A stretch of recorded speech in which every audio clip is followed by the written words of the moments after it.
Hi guys, it's Wendy from Fingersticks Gallery again.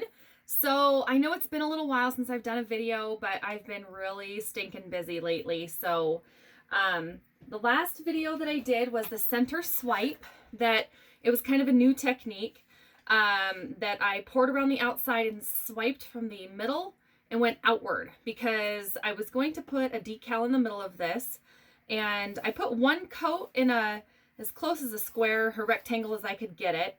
It's a little bit bumpy, so I'm going to redo it, but I will be putting a decal in the middle, so that's why I did the white square. I probably will use this one, There is Sunshine in My Soul, today just because it's bright and cheery, but it turned out pretty good. I'm pretty happy with the way it turned out, so I think I'm going to do another one of these. Maybe bigger, maybe smaller, but I still want to put a decal in the center.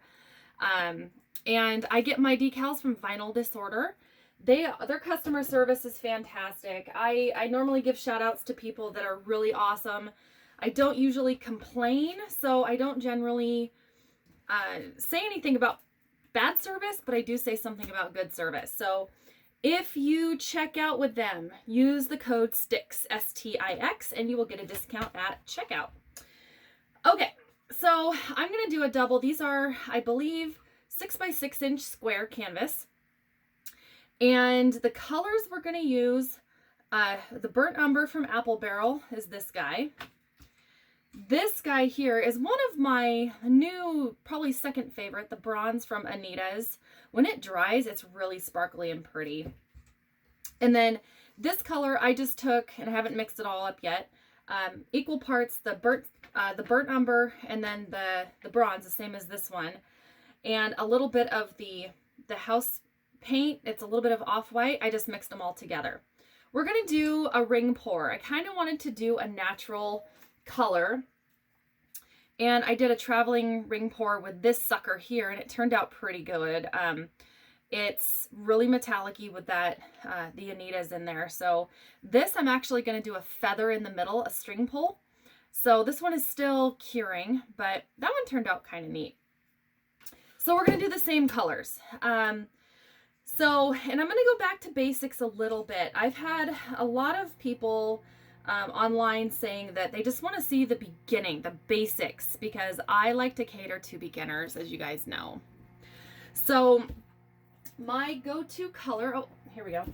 My basic white that I use is the Bear.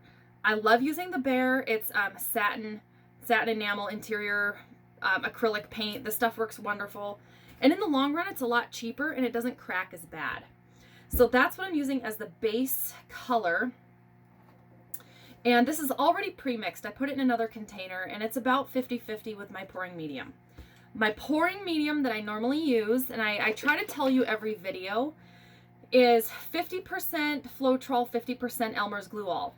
I'm changing it a little bit. I'm using 80% Floetrol, 20% Elmer's Glue All.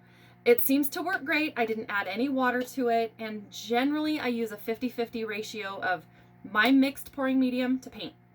So I'm actually going to mix the paint with you guys today because a lot of people want to see back to basics. So what I did is I just added a little bit of paint, the Burnt Umber, to a regular plastic 5-ounce cup, and I'm going to eyeball it. Some people measure, but I'm going to eyeball about a 50-50 ratio paint to my pouring medium. And if you have to thicken it up, you can add a little more paint. If you need to thin it down a little bit, you can add a little bit of the pouring medium. Some can be a little picky, like the dark blue. I don't think it's the navy. I can't remember the color of it, but it's a really, really dark blue. It's a little picky. It needs maybe even a little splash of water. So you can see my mixture. I don't know how well this is going to come across, but it leaves a little mound, a little hump. It looks like melted chocolate coming out of there. So if the stream inverts, it's way too watery and you need to thicken it up, because the more watery your paints are, the muddier they're gonna mix. So if you've ever heard the term muddy, it's just a term for your paints are mixing together. The colors are mixing together and it's not a pretty sight. So again, I'm just mixing about 50-50. Some of the metallics can be a little bit temperamental also. I tend to make them a little bit thicker because I don't know, some of them tend to morph a little bit, and if you let them set, they can either thicken up or water down. I haven't figured out the science behind that yet, but if you mix them, check them again before you pour. So this guy's going to be a little bit thicker than the brown for now, but I'm going to go back and check before we pour. And then this is the one that has all three colors mixed together. And I'm not going to add quite as much pouring medium to this one, probably maybe 75%, because this off-white color already has the pouring medium in it. So I'm not going to add as much pouring medium. I like to keep an off-white, a black, and a bright white already mixed up because typically I use those a lot. I like to coat my canvases with off-white. Some of them I do bright white, like if I'm doing flowers or something, but the off-white seems to be a little bit more of my favorite. And sorry if I got a sniffly nose today. We moved hay yesterday, and of course the sheep got into our hay barn and made a mess of everything, so we had to clean it up, and now I'm all stuffy today. So I've already kind of did a pre-coat with the canvas, but I'm going to show you again, this is for beginners, and I'm really sorry to the last person that said I talk too much, but I really like to show beginners kind of the process, because I was helped out quite a bit when I was a beginner by a lot of the artists online. They didn't hold anything back. They showed you start to finish exactly how to do this. So kind of what I'm trying to do. So if you don't like my talking, you can go ahead and mute me. So I just covered all the corners, covered the top. It helps your paint flow a lot better. All right, we're gonna layer. I'm gonna check the paints again, but we're gonna layer. This is a 5-ounce cup from Walmart. You can get a big pack of them for cheap, and I just made a little spout on the front so we can pour. So with the two canvases, what I'm gonna do is I'm gonna layer them the same, and I'm also gonna pour them the same, but I wanna sell them as a set possibly. So I might just pour in the middle. I don't know, maybe I'll mix up the layers in the cup. Maybe I'll do the darker ones on the top, lighter ones on the bottom, vice versa. So they look similar, but they're not exactly the same. That's gonna be my goal. And sorry about the background noise, guys. The well pump is actually on, so. All right, so this consistency is perfect. If you question your consistency, I always lean on the thicker side, because if it's too thin, you muddy your colors and it's gonna look kind of gloomy. And this one might be a little thin. Yep, this one's just a little bit thin. So I'm gonna add a little bit of this Anita's bronze just to thicken it up just a little tiny bit. And remember, folks, the more you mix these, the more air you're going to be incorporating. The air, when they pop in your paint, and that's why most everybody torches their paint to pop those bubbles. But the more air you incorporate, the more they're going to pop up through the layers of color and create cells. I don't have any oil in these paints at all, but you know, with the amount of stirring I do, you're probably going to get some cells. All right, so I guess we're just going to start, actually. I'm going to go this way. So I'm probably just going to layer them normally, like I normally would. Maybe do light. No, let's do maybe light, dark-ish, light, and then dark, just for a little bit of contrast. And if you had a fast forward button, now would be the time to use it.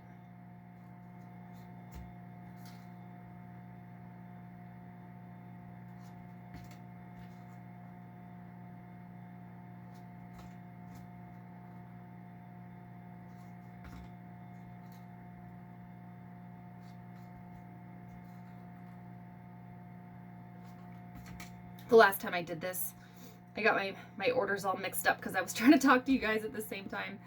But it all worked out. It turned out fine. Sometimes I don't like when all the layers are exactly the same. If you mix it up just a little bit or throw a totally wacky color right in the middle, like this one, I would almost add like a purple to one of the layers.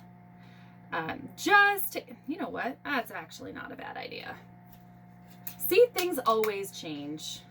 What do I want to do? Maybe blue. You know what?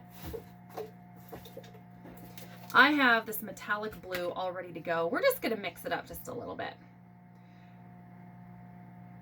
Because why not?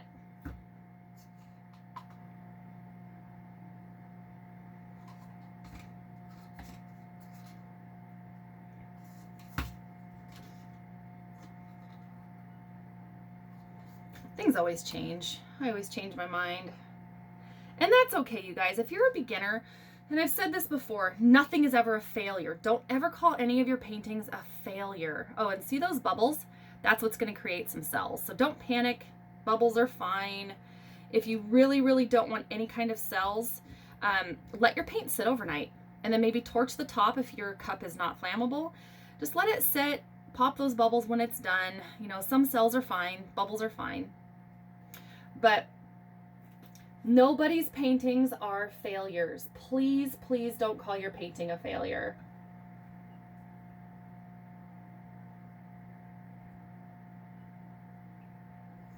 That is actually not really working out very well.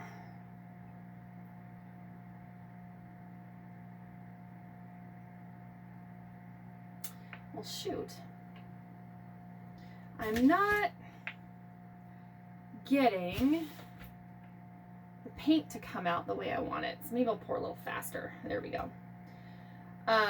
All your paintings are learning experiences. None of them are failures.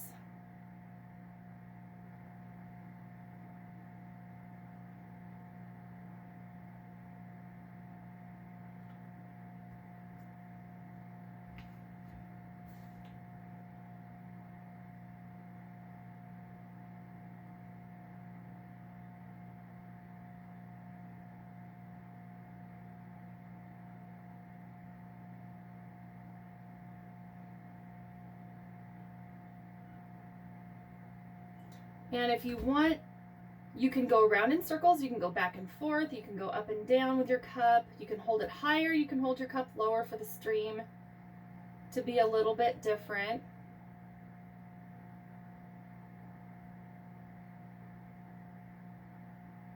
And to create kind of a 3D effect, you could also move the stream around a little bit.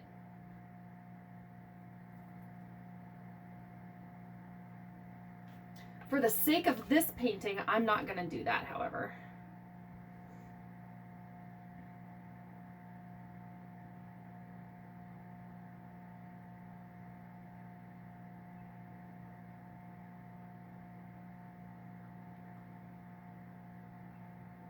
So when you stretch it, it's going to stretch out those different layers that you have in there.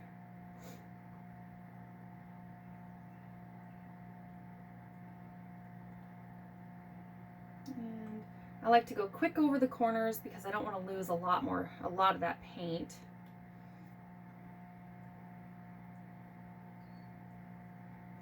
And another technique that I found, and actually what I should have done with that blue, is hold it really high, like a foot, foot and a half up, and then just pour a stream right straight down in the middle of the cup.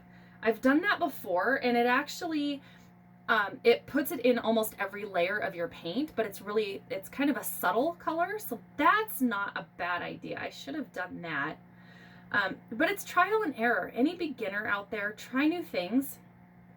That's what I do. I love trying new things. So if you have anything you want me to try, maybe you're scared to do it, haven't done it, or just have a crazy idea that you want me to try, I would love to do that. So comment below, send me a message. I'm also on Facebook at Finger Sticks Gallery. Sticks is S-T-I-X.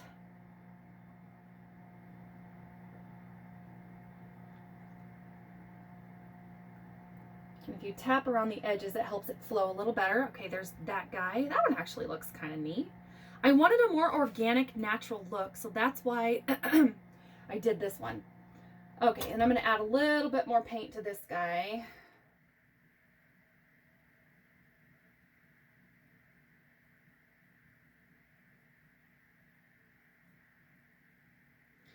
Just because I had to stop because he was running away on me, so the one I just did doesn't look like there's a whole lot of blue on it because I did add it towards the end. If I would have added the blue towards the beginning, it probably would have had more blue.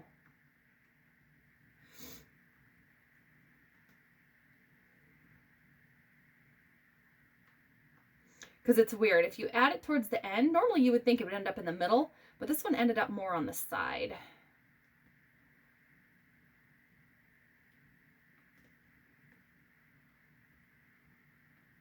The edge.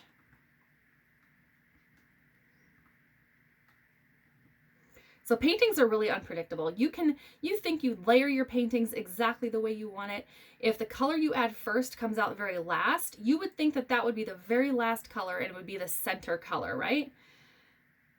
Not always. Or vice versa. You add a specific color last and you would think it'd be the first one to come up, but not always. Sometimes they sink to the bottom. Sometimes the other paints go around them. It's just a guessing game most of the time. You can guess pretty closely, but oftentimes it just does its own thing. So don't get frustrated if you can't figure out the exact pattern that you want, because paints really do have their own little mind and do what they want sometimes. I really, really don't want to lose all of that blue over the edge. And I didn't. Aha.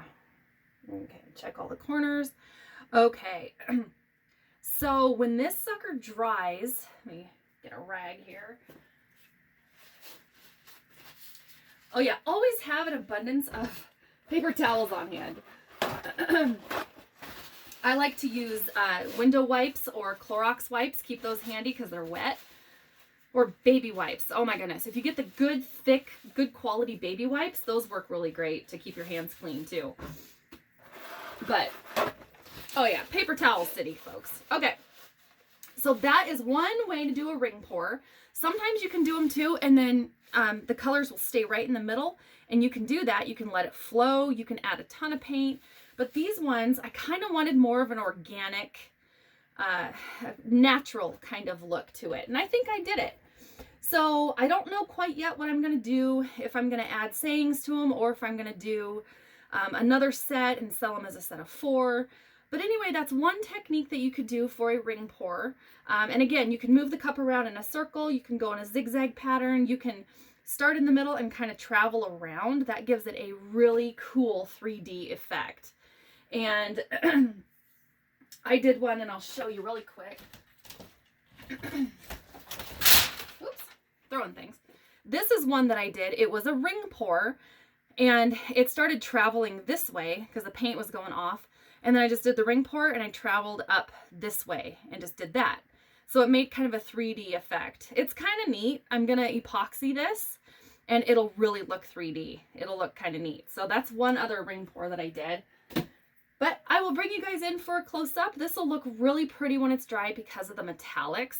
So hang on if you get motion sick. So it looks really neat. It almost looks like marble. So I'm pretty happy with it. Sometimes it's good to just kind of go back and show people the basics of how you mix things and explain everything really well. And sometimes it's okay to not use bright, shiny colors. I just felt like doing an organic, natural look today, and I will probably torch this. I don't see too many bubbles, but torching it does pop those bubbles and probably will bring up some cells.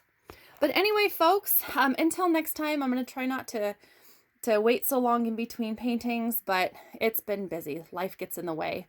Don't ever be afraid to be a beginner, and don't be afraid to try new things. All right, guys, I love you all, and you will see me next time.